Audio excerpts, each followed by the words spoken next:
नमस्कार। आप देख रहे हैं बुलंद आवाज पूजा सिंह के साथ। दोस्तों, सबसे पहले तो आप सभी दर्शकों को दीपावली की हार्दिक शुभकामनाएं और बहुत बहुत बधाई आपको इस पावन दीपोत्सव की। दोस्तों, आज बात करेंगे बसपा सुप्रीमो मायावती के बारे में। जैसा कि आप लोगों ने थंबनेल में देखा होगा कि मैंने लिखा है थंबनेल में कि लोग क्या चाहते हैं बसपा सुप्रीमो मायावती से। आखिरकार क्या उम्मीद लगा के रखी हुई है लोगों ने कि बसपा सुप्रीमो मायावती ऐसा क्या कर दें कि वो बसपा में रातों रात बदलाव हो जाए, बसपा का खिसकता हुआ जनाधार रुक जाए और बसपा को जितने भी राज्यों में चुनाव हो रहे हैं वहां पर अच्छा नतीजा मिले, साथ ही साथ यूपी में जो उपचुनाव है उसमें भी बेहतर रिजल्ट मिले।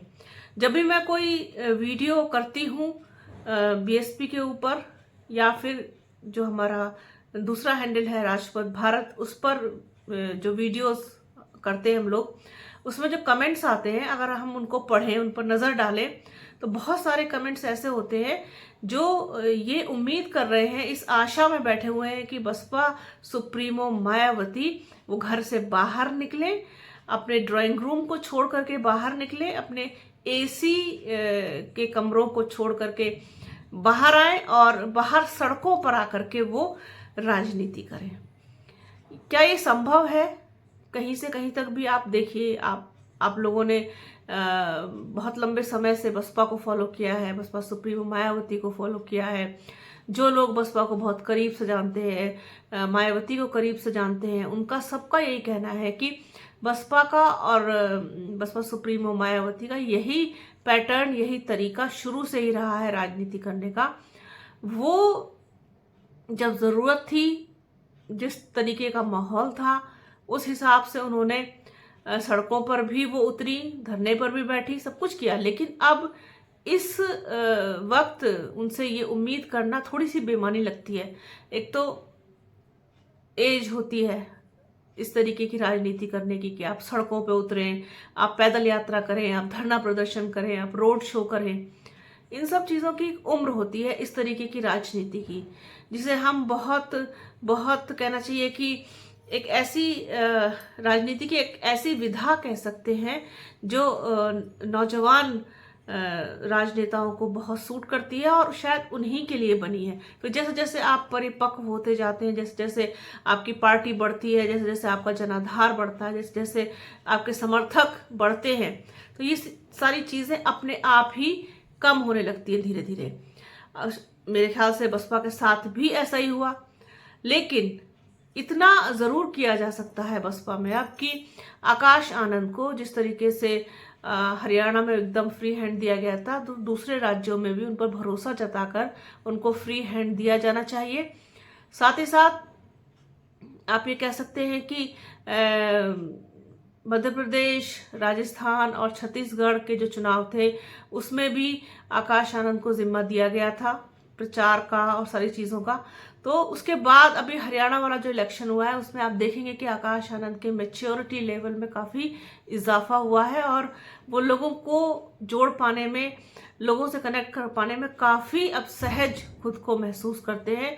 और लोग चाहते भी हैं कि वो बसपा की तरफ से उसका बसपा का प्रतिनिधित्व करें, लोगों के बीच में जाएं, सड़कों पे उतरे, क्योंकि जो अंदाज और जो तेवर लेकर के आकाश आनंद मंच पर आते हैं, राजनीति करते हैं, वही इस समय पसंद किया जाता है और लोग इसी वजह से पसंद करते हैं, उनको जुड़ना चाहते हैं।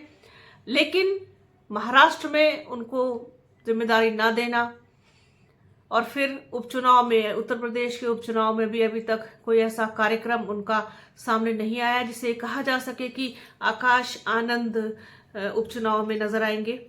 तो ये सारी चीजें हैं जो बसपा कर सकती है। आकाश आनंद को फ्री हैंड दिया जा सकता है क्योंकि उन्होंने जो पूरी ट्रेनिंग ली है वो बसपा सुप्रीमो मायावती के संरक्षण में, उनके सानिध्य में सारी चीजें उन्होंने सीखी हैं।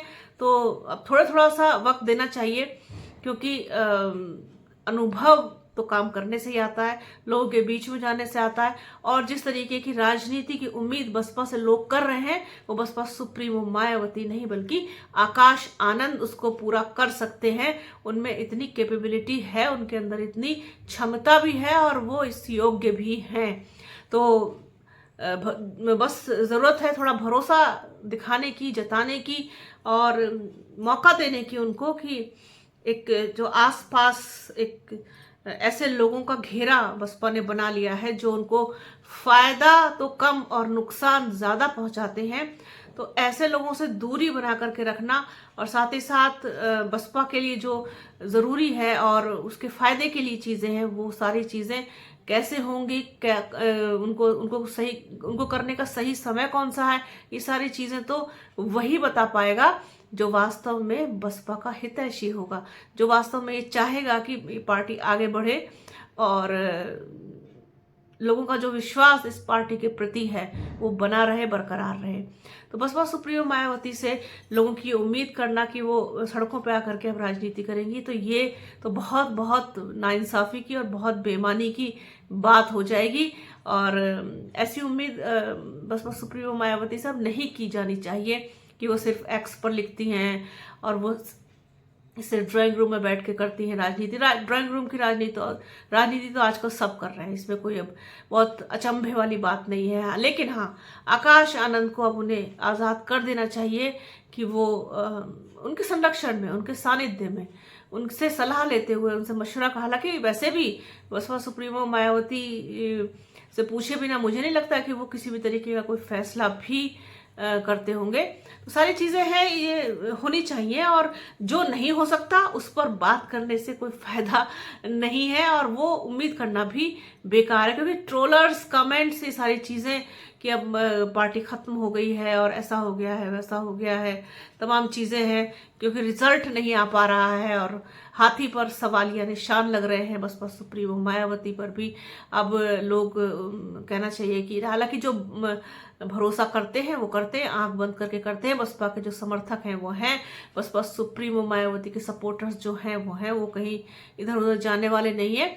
बस ये है कि जो जनाधार खो सा गया है, जो खिसक सा गया है, उसको रोकने की जरूरत है और साथ ही साथ उसमें नया कुछ ऐड ऑन करने की जरूरत है। तो वो कैसे होगा, इन सारी चीजों पर और इस नीति पर विचार किया जाना चाहिए मेरी समझ से। तो ये एक बात, एक चर्चा कि आखिरकार लोग क्या चाहते हैं बसपा सुप्रीमो मायावती से, जो वो चाहते हैं क्या वो उनकी उम्मीदें पूरी हो पाएंगी? क्या बसपा सुप्रीमो मायावती सड़क पर उतर करके राजनीति करने, या फिर कह सकते हैं कि ऐसी राजनीति जो आजकल की ट्रेंड में है, क्या वो कर पाएंगी? तो मुझे ऐसा लगता है पर्सनली कि ये उम्मीद करना उनसे बेईमानी है और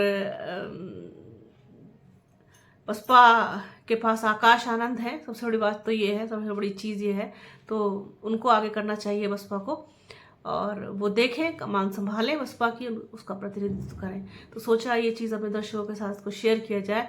इम्पॉर्टेंट बात लगी मुझे, महत्वपूर्ण लगी कमेंट्स पढ़ने के बाद लोगों के। तो बने रहिए हमारे चैनल के साथ, हमारे चैनल को लाइक कीजिए, शेयर कीजिए, सब्सक्राइब कीजिए, बेल आइकन ज़रूर दबाइएगा। अपना और अपनों का बहुत ख्याल रखिए। जल्द मिलूंगी आपसे एक नई वीडियो में, एक नए मुद्दे के साथ, एक नई चर्चा में। तब तक के लिए जय हिंद। और हाँ, वीडियो को प्लीज़ पूरा ज़रूर देखिएगा और ज़्यादा से ज़्यादा शेयर कीजिएगा।